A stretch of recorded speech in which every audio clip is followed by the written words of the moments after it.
नमस्कार दोस्तों, my name is अधीर भार्गव। आपका स्वागत है हमारे इस YouTube channel Uma wealth creation में, जहां हम बात करते हैं निवेश और वेल्थ क्रिएशन के बारे में। दोस्तों, जैसे कि पिछले वीडियोस में मैंने आपको ऐसे 6 सेक्टर्स बताए कि जिसकी यदि हम बेस्ट शेयर सेलेक्ट करते हैं तो हम भविष्य में बहुत बड़ी वेल्थ क्रिएट कर सकते हैं उसमें लगातार निवेश करने से। पर दोस्तों, सवाल वही आता है कि ये शेयर हम सेलेक्ट कैसे करें। इसके लिए आप किसी सेबी रजिस्टर्ड एडवाइजर की मदद ले सकते हैं, आप हमसे परामर्श कर सकते हैं, या आप खुद भी रिसर्च कर सकते हैं। अब आप रिसर्च करेंगे तो कैसे करेंगे दोस्तों? आज इस वीडियो में मैं आपको ऐसे 11 पैरामीटर्स के बारे में बताऊंगा कि जिसके संग आप यह देख सकते हैं कि शेयर्स आने वाले टाइम में एक वेल्थ क्रिएट करेगा या नहीं करेगा, कंपनी ग्रो करेगी कि नहीं करेगी, यह आप आज देख सकते हैं। आप इसे इस तरह से समझिए, जैसे यदि आपको अपना हेल्थ चेकअप कराना है तो उसके कुछ पैरामीटर्स होते हैं, जैसे ब्लड प्रेशर लेवल कितना है, शुगर लेवल कितना है, लिपिड प्रोफाइल कितना है। इस तरह अन्य पैरामीटर्स होते हैं जिससे आपकी फाइनेंशियल हेल्थ पता चलती है कि आप आज कहाँ खड़े हैं और आगे आपको कोई दिक्कत तो नहीं होगी। इसी तरह हम शेयर्स की, कंपनीज की कुछ पैरामीटर्स के संग यह जान सकते हैं वह कंपनी आज कहाँ खड़ी हैं और आने वाले वर्षों में वह कितना ग्रो करेंगी, और इसके साथ हम उसमें इन्वेस्ट कर सकते हैं। तो दोस्तों, शुरू करते हैं आज के इस वीडियो को। दोस्तों, पहला पैरामीटर जो आता है इसमें वह है ROE, अर्थात रिटर्न ऑन इक्विटी। यह हम कैलकुलेट करते हैं कंपनी की जो नेट इनकम होती है उसको डिवाइड करते हैं इक्विटी जो उसकी मार्केट में होती है। इस तरह वो ROE निकलती है, यानी रिटर्न ऑन इक्विटी हमें कितना मिल रहा है। यह जितना ज़्यादा होगा अर्थात कंपनी उतना ग्रो। दोस्तों, हर कंपनी हर 3 महीने में अपने रिजल्ट प्रस्तुत करती है, जिसमें हम यह सब देख सकते हैं ROE कितना चल रहा है उसका। तो उससे हमें यह तरीका पता चल जाता है जिसके संग हम ये जान सकते हैं कि कंपनी ग्रो कर रही है या नहीं कर रही। दूसरा पैरा जो हम देख सकते हैं वह है EPS, अर्थात अर्निंग पर शेयर। इसको कैलकुलेट करने का तरीका है दोस्तों, जो कंपनी की नेट इनकम होती है उसको हम नंबर ऑफ शेयर्स जो उसके मार्केट में है उससे डिवाइड करके EPS निकलता है। दोस्तों, यह EPS जितना ज़्यादा होगा वह यह दिखाएगा कि कंपनी बढ़िया है और ग्रो कर रही है। इसके संग भी हम कंपनी की ग्रोथ को माप सकते हैं। तीसरा पैरामीटर जो दोस्तों आता है वह है PE रेशो, अर्थात प्राइस टू अर्निंग या प्राइस टू EPS रेशो। यह हम निकाल सकते हैं कि दोस्तों, इसको एक एग्जाम्पल के माध्यम से समझते हैं। यदि एक कंपनी का EPS 10 है और उसका शेयर प्राइस अभी चल रहा है 150 रुपये, तो इसका मतलब यह हुआ कंपनी 15 के PE पे वर्क कर रही है। एक PE एक अच्छी कंपनी अगर हम मानते हैं तो दोस्तों 20 से कम अगर PE है तो कंपनी निवेश के लिए सही समझी जाती है, अर्थात उस वक्त उसमें निवेश किया जा सकता है क्योंकि वह जितना अर्न करनी है उसके कम पे ट्रेड कर रही है। तो यह तीसरा पैरामीटर था दोस्तों। चौथा पैरामीटर जो है वह है कंपनी की बुक वैल्यू। बुक वैल्यू अर्थात वह वैल्यू कि आप इसे इस तरह से समझिए कि यदि कंपनी खत्म भी हो जाती है तो बुक वैल्यू वह वैल्यू होती है जो आपको जरूर मिलेगी, अर्थात जो उसकी असेट्स है उसमें से उसके जितनी लायबिलिटीज हैं उसको माइनस कर दीजिए और उसके बाद नंबर ऑफ शेयर से डिवाइड होकर कंपनी की बुक वैल्यू निकलती है। यह जितना ज़्यादा होगी उतना बढ़िया है। पांचवा जो पैरामीटर आता है किसी कंपनी की ग्रोथ को नापने का दोस्तों वह आता है डेब्ट इक्विटी रेशो, अर्थात हमें यह देखना है कि कंपनी पे डेट इक्विटी के मुकाबले कितना है। अगर ये ज़्यादा है तो ये एक नेगेटिव पैरामीटर है, नेगेटिव साइन है, और अगर यह कम है तो ये एक अच्छा साइन होता है कि कंपनी पे डेट कम है, और जिस पे डेट कम होगा वो ऑब्वियसली ग्रो करने की पोजीशन ही शो करता है। दोस्तों, छठा पैरामीटर जो आता है वह है डिविडेंड पे आउट रेशो, अर्थात कंपनी कितना डिविडेंड अपने शेयर होल्डर्स को देती है।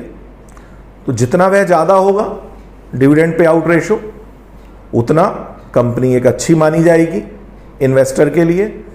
तो दोस्तों, यह तो वह 6 पैरामीटर थे दोस्तों, यह तो वह 6 पैरामीटर थे जो आप कभी भी अगर शेयर प्राइस चेक करेंगे, कई साइट ऐसी मौजूद है, तो आपको 6 पैरामीटर हर वक्त वहाँ दिखेंगे।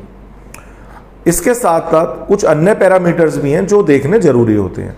उसमें दोस्तों पहला पैरामीटर है कि कंपनी का बिजनेस मॉडल क्या है, अर्थात कंपनी जो काम कर रही है वो फ्यूचर सेंट्रेड है या नहीं है, वो प्रॉब्लम सॉल्विंग बिजनेस है या नहीं है, आपको ये देखना है। फॉर एग्जांपल, आज जो कंपनियां ईवी सेक्टर अर्थात इलेक्ट्रिक व्हीकल सेक्टर में काम कर रही हैं, आप ये देखिए, आज आप ये अंदाजा लगा सकते हैं कि आने वाले वर्षों में सेक्टर ग्रो करना है, क्योंकि कंपनी प्रॉब्लम सॉल्विंग बिजनेस कर रही है। पेट्रोल और से जो गाड़ियां चल रही है उसके सॉल्यूशन पे काम कर रही है। EV is a solution of that. Similarly solar energy sector, तो आप ये देखिए, यह सेक्टर प्रॉब्लम सॉल्विंग काम कर रहे हैं जो आने वाले वर्षों में ग्रो करेंगे। तो आपको कोई ऐसा कंपनी चुननी है जो प्रॉब्लम सॉल्विंग बिजनेस पे काम कर रही है, फ्यूचर सेंट्रेड हो। पैरामीटर हमें देखना चाहिए वह है कि कंपनी के मैनेजमेंट का विजन। यह बहुत जरूरी चीज है। हमें यह देखना है कि दोस्तों जो कंपनी का मैनेजमेंट है उसकी सोच किस तरह की है। आप इसको इस तरह से समझिए, कोई आज बिजनेसमैन है, उसको जितना वो अर्न कर रहा है अगर वो उससे संतुष्ट है, वो कुछ नया नहीं करना चाहता, रिस्क नहीं लेना चाहता, नई चीजें नहीं जोड़ना चाहता, तो बिजनेस ग्रो कैसे करेगा उसका, कंपनी कैसे ग्रो करेगी। इसी तरह आपको मैनेजमेंट में ये देखना है कि उसकी सोच क्या है। वह मैनेजमेंट कुछ नए प्रयोग कर रहा है, अपने काम को बढ़ाने के लिए प्रयासरत है, वह रिस्क लेना चाह रहा है, उसकी विल पावर मजबूत है, अर्थात यदि कंपनी कभी नीचे जाती है, घाटे में जाती है या नुकसान में जाती है, तो उसकी विल पावर ऐसी होनी चाहिए कि वह उस कंपनी को दोबारा फायदे में लाने के लिए प्रयासरत रहे, वह अपना संतुलन ना खोए। हमें यह सब मैनेजमेंट में देखना है कि मैनेजमेंट किस तरह का है। आप इसको इस तरह से समझिए, आज मुकेश अंबानी जी को लीजिए, उनका विजन इस तरह का कि वो रोज अपनी कंपनी के ग्रो के लिए सोचते हैं। चाहे वह जो भी प्रयोग कर रहे हैं, वह अपनी कंपनी को ग्रो करना चाहते हैं। आपको ऐसे ही मैनेजमेंट तराशने हैं जो कंपनी को दिन ब दिन आगे बढ़ाना चाहते हो, और यह बहुत जरूरी पॉइंट है। आपको ऐसा मैनेजमेंट चुनना है। अगर ऐसा मैनेजमेंट किसी शेयर का है तो वो आप एक प्लस पॉइंट है, पॉजिटिव साइन है, आप उसे चुन सकते हैं। दोस्तों, तीसरा पॉइंट या तीसरा पैरामीटर जो निकल के आता है वह दोस्तों यह है कि आपको ये देखना है कि कंपनी के डेट पोजीशन क्या है, अर्थात उस कंपनी पे उधार तो नहीं बढ़ रहा। अगर वो कंपनी पे लगातार उधार बढ़ता जा रहा है तो एक नेगेटिव साइन कहीं ना कहीं होता है। हमें यह देखना है कि कंपनी पे कर्जा कम होना चाहिए और वह धीरे धीरे क्वार्टर बाई क्वार्टर कम होता जा रहा हो। अगर कंपनी इस तरह से मूव कर रही है तो एक ये प्लस साइन है, आप उसको चुन सकते हैं अगर उसका डेट कम हो रहा है। दोस्तों, चौथा पॉइंट जो निकल के आता है वह है कंपनी की प्रमोटर्स होल्डिंग। आपको यह देखना है कि प्रमोटर्स अपनी होल्डिंग अर्थात हिस्सेदारी उस कंपनी में कम तो नहीं कर रहे।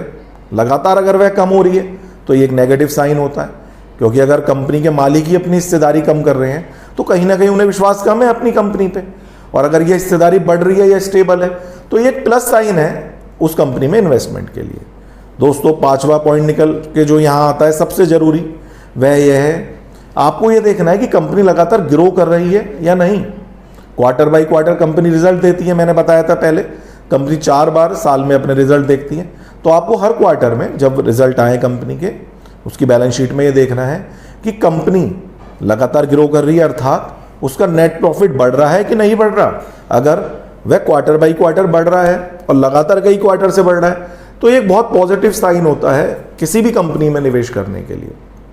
दोस्तों, इसके साथ साथ आपको यह भी देखना है कि जो मैंने ऊपर सारे पैरामीटर, टोटल ये 11 पैरामीटर है, तो आप किसी भी शेयर को अगर सेलेक्ट करते हैं तो आप इन पैरामीटर्स पे देखिए कि कितने पैरामीटर्स पे कंपनी फुलफिल कर रही है ये चीजें। अगर 7 पैरामीटर या इससे ज्यादा पे कंपनी सही खरी उतरती है तो आप उसमें निवेश कर सकते हैं। फिर भी अपने सेबी रजिस्टर्ड एडवाइजर की मदद लें, आप हमसे परामर्श लें। तो दोस्तों, आपने देखा कि किस तरह बहुत ही आसानी से सिर्फ उन 5 रूल्स जो मैंने आपको पिछले वीडियोस में बताए थे और इन 11 पैरामीटर्स के संग हम किसी भी शेयर्स को सेलेक्ट कर सकते हैं, उसमें निवेश कर सकते हैं, और यहाँ कोई डर कहीं है ही नहीं। डर एक गलत भ्रम है जो फैलाया गया है, जिससे आप लोग इस शेयर बाजार से दूर रहे हैं। अब टाइम आ गया है कि आप हमारे रूल्स फॉलो करें, सिलेक्शन करें। मल्टी बैगर सेक्टर जो मैंने बताए उसमें से आपको शेयर्स चुनने हैं और उनमें लगातार निवेश करना है। आप देखिएगा आने वाले वर्षों में आप कितने बड़े वेल्थ क्रिएटर बनेंगे। दोस्तों, अंत में आपसे यही कहूँगा कि हमारे इस वीडियो को ज़्यादा से ज़्यादा लोगों में, अपने फ्रेंड्स रिलेटिव में शेयर करें, जिससे वह भी हमारे संग इस वेल्थ क्रिएशन जर्नी का हिस्सा बने। साथ ही हमारे इस चैनल को सब्सक्राइब करें, जिससे हमारे हर वीडियोस आप तक पहुंचे और आप अपने ज्ञान में वृद्धि करके एक बहुत बड़े वेल्थ क्रिएटर आने वाले समय में बने। तो आज के इस वीडियो को यहीं विराम देता हूँ। नमस्कार दोस्तों।